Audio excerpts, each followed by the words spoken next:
Saudações a todos, sejam bem-vindos a mais um vídeo do canal. Meu nome é Otávio e o vídeo de agora é uma reação ao professor Geografia, num vídeo no qual ele fala a respeito do recente rearmamento dos países asiáticos como uma forma de fazer frente isso do Extremo Oriente, claro, quer dizer Japão e Coreia do Sul, como uma forma de fazer frente ao poderio crescente da China. E é claro que isso é uma coisa que pode dar muito errado e pode ter consequências trágicas para o mundo inteiro. Vamos saber mais a respeito disso, ver do que se trata. Mas antes quero pedir a todos que curtam o vídeo, se inscrevam no canal caso ainda não sejam inscritos, compartilhem o material com os amigos e deixem seus comentários aqui embaixo. Isso tudo ajuda com a relevância do vídeo junto ao algoritmo. E agora, sem mais delongas, comecemos. A Ásia está se rearmando. Gente, isso não é figura de linguagem. Os dois vizinhos mais importantes da China, o Japão e a Índia, estão gastando em defesa num ritmo que não se via há décadas. E é a tese que eu quero defender, cara, nesse vídeo é simples. Isso não é uma preparação para guerra. Nossa, vai ter guerra. É a resposta de dois países que entenderam que, no mundo que está nascendo hoje, quem não consegue se defender sozinho não decide o próprio futuro. E essa lição eu vou argumentar. É uma coisa que muitos países procuravam durante a Segunda Guerra, que é um conceito chamado de autarquia, que é basicamente a capacidade de se manter por si mesmo. E agora no aspecto defensivo. Esses países se armando é uma coisa preocupante, porque o Japão tem um histórico complicado. Basta lembrar do que aconteceu antes e durante a Segunda Guerra. E a Índia porque ela é uma rival geopolítica da China. Os dois países, inclusive, já entraram em guerra ali na região do Himalaia. Então, o fato de estarem se rearmando, apesar de não endereçar uma guerra iminente, é um sinal perturbador. É um sinal preocupante. No fim, serve para o Brasil, zil, zil, zil, mais do que a gente gosta de admitir.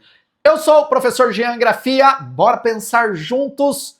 Começamos pelos números, porque sem eles, cara, a gente fica no próprio adjetivo, né? Vamos lá, com números. Pesquisa realizada em cima de um relatório do Instituto Estocolmo, que ele mede o gasto militar no mundo inteiro. Saiu em abril, tá, deste ano, mas com dados de 2025. Então a coisa, o cenário pode ser pior. O Japão já gastou 62 bilhões de dólares em defesa. Aumento de 10% ao ano. Isso representa 1,4% do PIB japonês. A maior proporção, sabe desde quando? 1958. Repara nessa data, 1958, o Japão do pós-guerra, com uma constituição pacifista, escrita sob ocupação estadunidense, um país que renunciou formalmente à guerra, hoje está no caminho de ter um dos maiores orçamentos militares do planeta. Vamos lá, vamos piorar? A Índia gastou 92 bilhões, quinto maior orçamento militar do mundo, aumento de quase de 9% em um ano. E o relatório é claro sobre o motivo: tensões com a China na fronteira do Himalaia, mas o conflito que é histórico com o Paquistão, que pegou fogo em 2025, que empurrou nova. Eu esqueci de falar, a Índia também tem como inimigo principal o Paquistão, que é um aliado da China. Ou seja, eles também têm um pensamento estratégico de não se permitir enfraquecer para não serem circundados pelos dois países. Porque se a gente for perceber no mapa, os dois têm uma proximidade e os dois circundam a Índia. Então, e os dois são potências nucleares também, assim como a Índia. Então, como dá para ver, essa é uma das regiões atualmente mais perigosas do mundo. Se a gente for parar para pensar que são 3 potências nucleares que estão numa corrida armamentista e com tensões de um lado crescentes e do outro lado nunca esfriaram. Inclusive a fronteira entre a Índia e o Paquistão fecha todas as noites até hoje. Desde que os países foram estabelecidos na esteira do fim do colonialismo britânico, em que um estado foi instituído para ser a morada dos hindus e o outro dos muçulmanos, inclusive causou uma migração em massa que matou milhões de pessoas. Desde essa criação conturbada, os dois países não se bicam e não parece que esse quadro está muito perto de mudar, não. Até porque os dois construíram armas nucleares justamente em contraponto um ao outro. Os dois não são signatários do Acordo de Não Proliferação Nuclear, justamente porque eles acreditavam que se um tem armas atômicas, o outro também tem que ter, até para manter o equilíbrio de forças ali na região. Então, como dá para ver, é um assunto muito sério. É uma coisa muito séria. Dele a investir pesado, sabe no quê? Em aviação e drones. Agora coloca a China ao lado. 336 bilhões de dólares em 2025. Gente, 31º ano consecutivo de aumento. E em março desse ano, Pequim anunciou mais de 7% em 2026, com a meta declarada de modernizar as Forças Armadas até 2035. Cara, modernizar aquilo que já é moderno. Só o orçamento chinês é maior do que Índia, Japão, Coreia do Sul, Austrália, somados. Então, gente, a primeira peça do raciocínio é essa. Não é paranoia japonesa nem paranoia indiana, é aritmética. Tem um vizinho crescendo em poder militar há 3 décadas sem parar. E os outros estão correndo para não ficar numa posição de desvantagem irreversível, cara. Mas aqui está o ponto que eu acho mais importante. E que é a maior parte da cobertura aí deixa passar. Aliás, ninguém fala sobre isso, né? Se fosse só medo da China, o Japão e a Índia teriam um caminho mais barato. É só encostar nos Estados Unidos, ficar ali do lado, puxando o saco. O Japão, cara, já tem tropa estadunidense, por exemplo, em Okinawa. Tem aí o guarda-chuva nuclear estadunidense, tem tratado de defesa mútua. Por que gastar bilhões construindo um míssil próprio se dá para ter... Só para explicar um pouquinho mais, o Japão é considerado um parceiro preferencial dos países da OTAN, mesmo não fazendo parte da OTAN. Japão e Coreia do Sul também. Os dois têm soldados dos Estados Unidos estacionados nos seus territórios. Os Estados Unidos estão na Coreia do Sul até por um motivo mais sério, porque é um país que tecnicamente ainda está em guerra com a Coreia do Norte. E no Japão, porque desde a ocupação militar pós-Segunda Guerra, eles nunca saíram. Eles eu não sei bem como é que foi essa negociação, mas de alguma forma eles conseguiram convencer os japoneses a estabelecer bases permanentes, bases navais, bases militares, bases aéreas permanentes dos Estados Unidos no seu território. Como falou, em Okinawa fica a maior delas. Tem coisa de... A última vez que eu tinha visto, tinha coisa de 50 mil soldados americanos lá. Então não é pouca coisa. E tem japoneses que aprovam essa presença militar dos Estados Unidos lá, porque eles acreditam que isso ajuda a proteger o seu território de eventuais ameaças, principalmente da China. Mas também tem muitos japoneses que não aprovam a presença dessas bases militares americanas lá. Eles protestam, inclusive, fazem protestos recorrentes já há um bom tempo. Não que os Estados Unidos deem ouvidos a isso, claro, porque essas bases são consideradas muito valiosas para eles abrirem mão, por causa de pressão do povo local. Mas o povo protesta. E dá até para entender, porque umas bases militares elas produzem muita poluição, poluição no sentido normal, poluição auditiva, produzem muitos problemas sociais, até por causa de soldados dos Estados Unidos que acabam causando problemas locais, cometendo crimes. Então, são um fardo bastante relevante para uma parte relativamente pacífica do Japão, como a Okinawa. Então, dá para entender. Mas eu não acho que essas bases vão estar saindo de lá tão cedo. terceirizar aí a segurança para Washington? Cara, a resposta, o próprio relatório diz. Um dos pesquisadores diz que em 2025 o aumento dos gastos na Ásia esteve ligado à mudança de pensamento de segurança entre aliados e os Estados Unidos. Países como Japão, Austrália, Taiwan estão sob pressão de gastar mais e se tornarem, na palavra dele, aí, mais autossuficientes. Traduzindo, os aliados dos Estados Unidos pararam de confiar que os Estados Unidos vão estar lá quando precisarem. Gente. E quanto disso tem a ver com o fato de os Estados Unidos estarem fracassando na sua guerra contra o Irã, mesmo com a participação de Israel também? Eu acredito que isso tenha correlação direta, que os Estados Unidos provando que eles não têm essa força militar tão onipresente, onipotente quanto parecia até então, até por causa do grande gasto militar e da quantidade de bases externas ao seu território. Isso provavelmente faz com que os governos desses países acreditem que se eles não derem uma resposta de armamentista ao crescimento da China por eles mesmos, eles vão acabar ficando para trás e vão ficar vulneráveis. Então, acho que existe mesmo uma correlação entre essa guerra no Irã e o rearmamento desses países. É uma coisa a se pensar. E isso não é especulação. Olha o que a Casa Branca fez nos últimos 2 anos. Cobrou publicamente que a Europa pagasse sua própria defesa. Você viu, né, as carcadas que o Cenourão deu no Macron? Tratou a OTAN como um cliente inadimplente. Impôs tarifa em aliado.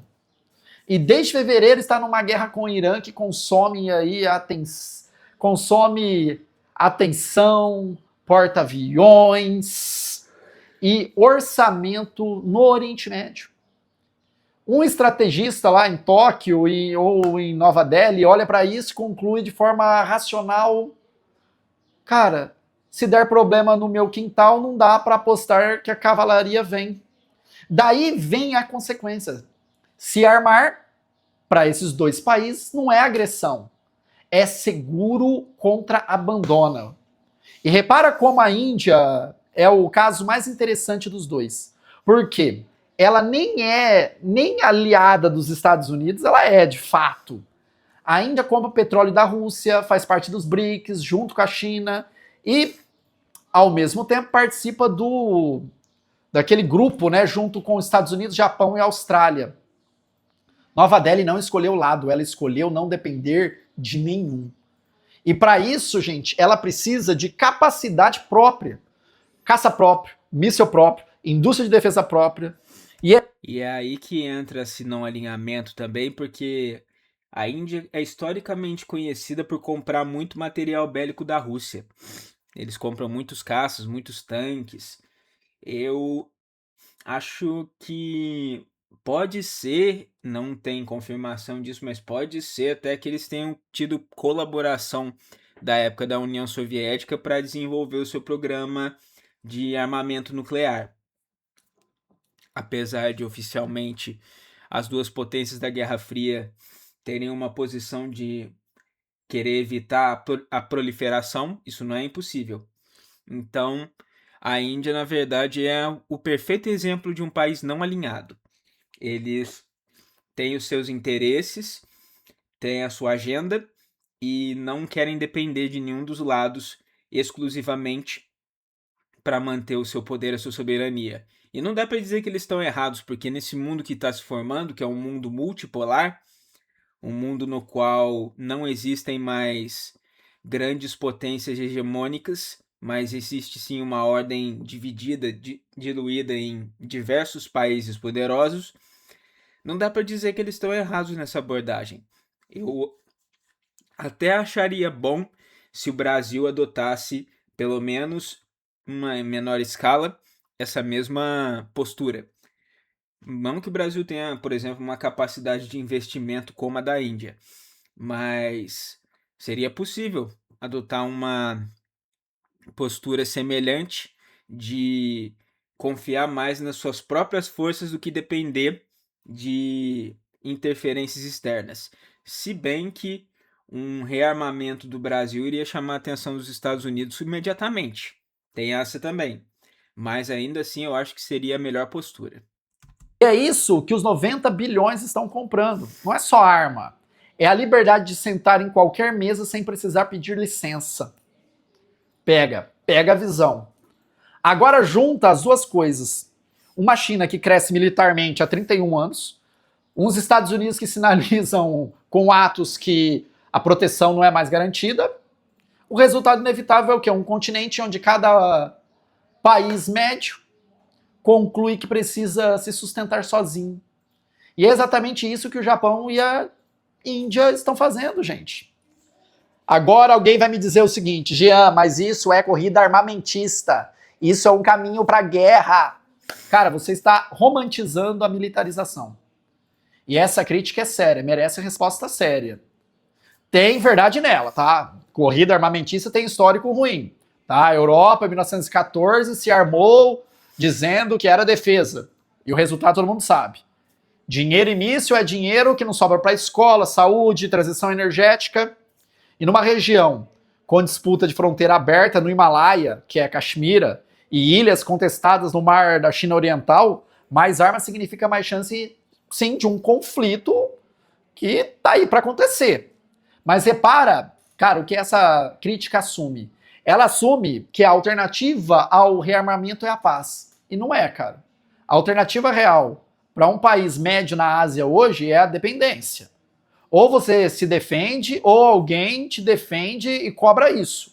Cobra em base militar, cobra em alinhamento de voto na ONU, cobra em contrato de compra, cobra em política comercial. O Japão passou 70 anos lendo essa cartilha dos Estados Unidos. Foi seguro enquanto o protetor era confiável, deixou de ser. Então, a pergunta honesta não é rearmar ou rearmar. É quem decide sobre a sua segurança, você ou o outro. E dito assim, o que o Japão e a China estão fazendo não é uma escolha de guerra. Eu também acho que, só colocando um parênteses aqui, o Brasil não se preocupa tanto com essa questão de se rearmar e se reafirmar como uma potência por mérito próprio, por causa da conjunção da região em que a gente está. A América do Sul é considerada como uma região livre de conflitos militares, isso já desde meados do século XX. É considerada uma região com pouquíssimo risco de um conflito militar. Então, como o Brasil não tem grandes rivais locais, pelo menos não no sentido bélico, então acaba não fazendo muito sentido político o rearmamento e o fortalecimento das forças militares, que é ao contrário do que acontece no Extremo Oriente, onde nós temos vários países com forças armadas poderosas e com conflitos latentes, com diferenças, com, enfim, divergências de opinião. Então pode ser que seja por isso também, mas ainda assim eu acho que é um erro. É recusar a tutela. Isso não é uma coisa muito diferente, é a mesma coisa, tá? Que interessa a nós aqui, cara. Por quê? Agora, eu quero trazer isso para cá. Vamos trazer para o Brasil. O Brasil gastou 24 bilhões em defesa em 2025. É a 21ª posição do mundo. Para um país com a maior costa do Atlântico Sul, pré-sal, plataforma continental, Amazônia, reservas de terras raras, de nióbio, o Brasil tem o que o século XXI mais quer disputar. E não tem capacidade própria de garantir decisão sobre isso, ponto. E eu não estou falando só em forças armadas, eu estou falando de soberania no sentido amplo. Indústria própria, tecnologia própria, energia própria, capacidade de dizer não. O Japão está construindo míssil, a China está construindo caça. O que o Brasil está construindo para garantir que ninguém decida por ele o que fazer no seu próprio subsolo? Você pode até discutir, ou melhor, discordar aí de mim sobre o que está acontecendo na Ásia. Mas essa pergunta sobre o Brasil, eu acho que não tem como fugir, cara. E é por isso que eu entrei numa disputa tensa. Gente, eu passei anos e anos aqui discutindo isso com vocês. Mapa, rota, recurso, quem manda em quem. E chegou um ponto, cara, que ficar aqui explicando não basta. Porque aqui eu vou ficar parecendo um papagaio, cara. Porque as decisões que definem se o Brasil vai ser dono do próprio futuro ou vai ser quintal de alguém em 2027 são tomadas em Brasília no Congresso. E agora vem a parte que ele fala a respeito da sua candidatura. Então, você não chega a ser importante pra gente. Mas agora eu quero saber de vocês o que vocês pensam sobre essa situação no Extremo Oriente e sobre o que isso pode significar para o mundo como um todo e para o Brasil em sentido mais estrito. Escrevam aqui embaixo nos comentários. Também não se esqueçam de curtir, compartilhar e se inscrever no canal. Eu agradeço a todos por assistirem. Verei a todos novamente no próximo vídeo do canal. Um grande abraço e valeu!